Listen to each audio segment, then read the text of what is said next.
have a big announcement to make. I'll make it now.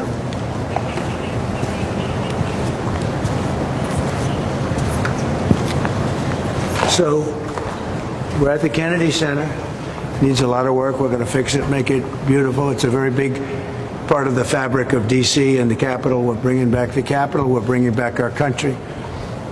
But while we're here, I thought it would be appropriate. We are tomorrow announcing and giving all of the Kennedy files. So people have been waiting for decades for this. And I've instructed my people that are responsible, lots of different people, put together by Tulsi Gabbard, and that's going to be released tomorrow. We have a tremendous amount of paper. You've got a lot of reading. I don't believe we're going to redact anything. I said, just don't redact. You can't redact. But we're going to be releasing the JFK Files, and that would be tomorrow. Do you have anything else to add to that, Carolyn? So that's a big announcement. They've been waiting for that for decades. Then I said during the campaign I'd do it, and I'm a man of my word. So tomorrow you have the JFK Files. What time will they be released? Tomorrow afternoon. Tomorrow afternoon, okay. Have you seen what's in the files? Have you read them? I've heard about them. Was there, Anything interesting? It's going to be very interesting. was there an executive summary supplied to you, Mr. President? No, I'm not doing summaries. You'll write your own summaries. It's many pages. Is it 80,000 pages?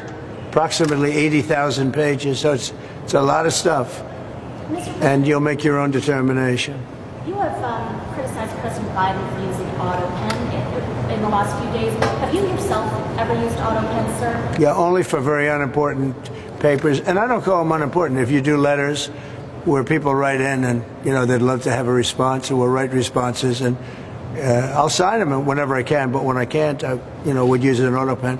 But to use them for what they've used them for is terrible. Yes, sir. And when you signed the CR... Who are you with? Sir, I'm with NBC News. Oh, that's the same one. I don't want to talk to NBC anymore. I think you're so discredited. Mr. President, when most people think of the Kennedy Center, they think of the Kennedy Center Honors. It takes place in December every year.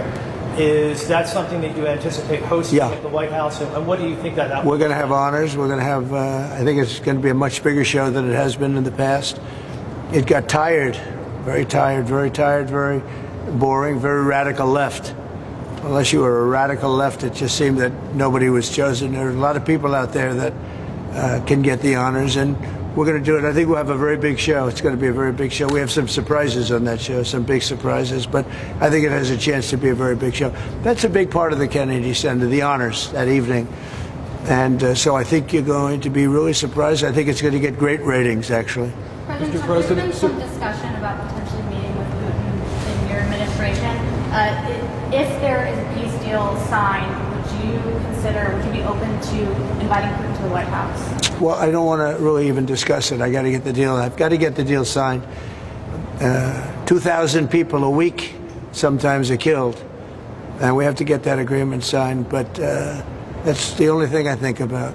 Are you confident that could happen tomorrow, as soon as tomorrow? We're going to have a very important call. We've had calls, but we're getting down to a very critical stage.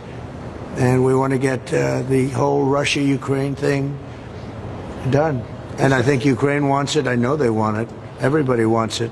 It's tremendous death. The bloodshed is unbelievable, like few people have ever seen before. And on the drug cartels, do you have a red line for the drug cartels that if crossed, it would automatically trigger a military response from the U.S.? Well, we'll see, but we're not going to put up with it. This country is not going to allow people to come in and dump drugs and kill our youth, and other than our youth, too. Older people are very much affected, so we're not going to let that happen. Thank you very much. Mr. President, on the 30-day ceasefire, Mr. President, is Ukraine's already committed to this? Would Russia commit to this as well, Mr. President?